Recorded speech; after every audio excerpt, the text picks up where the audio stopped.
Good evening. Welcome to Sanity4Sweden. And today I have a very special guest.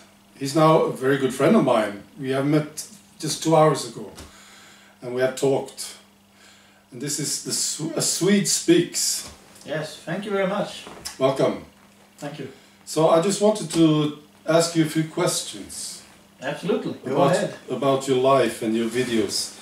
And I was wondering why you started doing the videos in the first place. There was one specific case that got me started, and that was the Tynkkynen case. Sebastian Tynkkynen is a politician, a pretty young one. I think he is in his late 20s, 26, 30 years, something like that. But he wrote something about Islam on his Facebook page, and maybe on Twitter too, but I think his Facebook page was involved at least. And he had to go to court for this.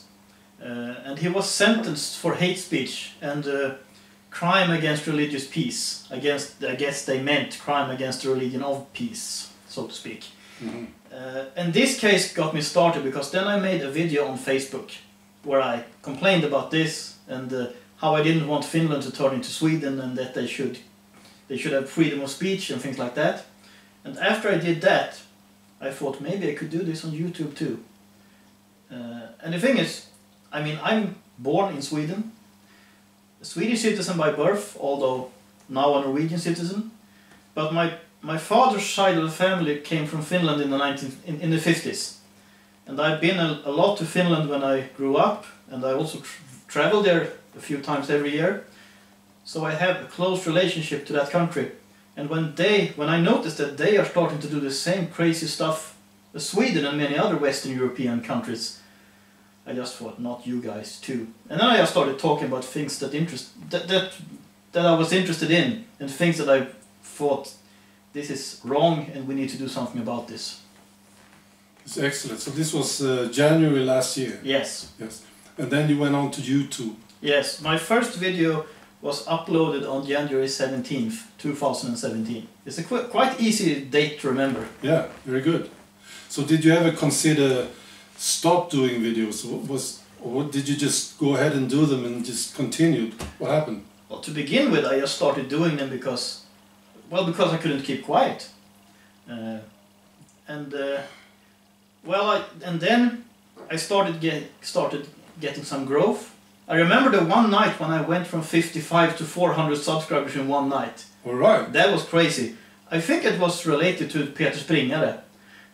When he wrote his famous Facebook post about how he was so darn tired, and the policeman in Örebro. Yeah, I remember this. Yes, I think that was my first video that went kind of viral, although it's not viral compared to viral now, but that was the first one who got close to 1,000. And then I thought, okay, I just have to keep on doing this. Yeah. Did anybody tell you to shut up or stop doing the videos? No, the people who have tried to silence me before, they have already stopped talking to me. So the people who hang out with me now on social media or in real life are the people who know that there's no use telling me to stop doing something. Or they agree. One of these two kind of people. Right. So did you gain anything from doing the videos personally? Well, my fiancée found me through my videos. Oh yes, new fiancée. Yes. Yeah, I've seen pictures of her. Very beautiful woman. Yes. And well, I started writing for a Swedish conservative newspaper, newsletter so far, called Realia-Posten.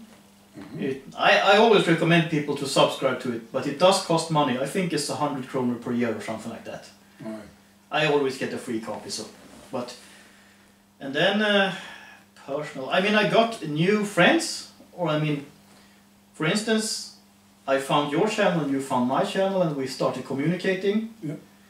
And I both have found a network in Sweden and a network in the Nordic countries and an international one. I befriended a guy named Max Hermansen, who is he's one of the founders of Pegida Norway, the anti-Islamic organization, and I've made a few videos with him. So we keep in touch, and then also I have a few American friends that I didn't have before. So, well, so you could say I got a network of people who think like us. Even if we might not agree on every issue, we still have this kind of the same basic mindset. Right. So what do you think is going to happen in Sweden?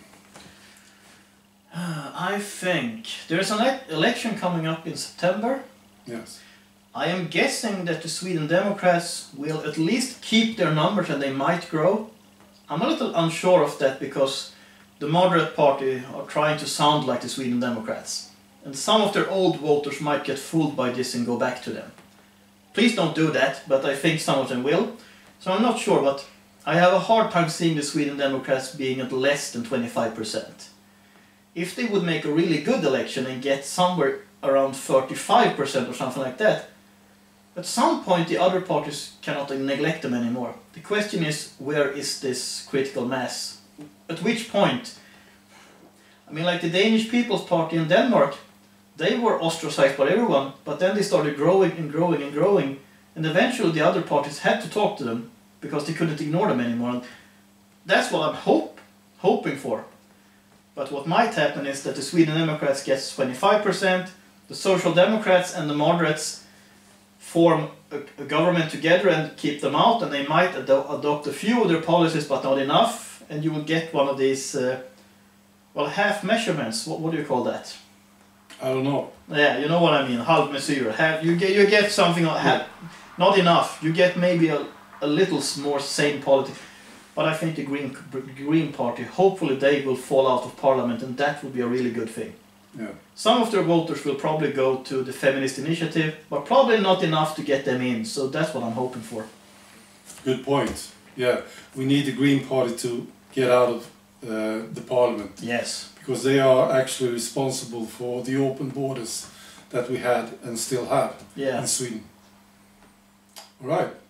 Very good. Let's keep them short. Yes. And do another video. Absolutely. Thanks for watching. Thank you. Bye. Bye.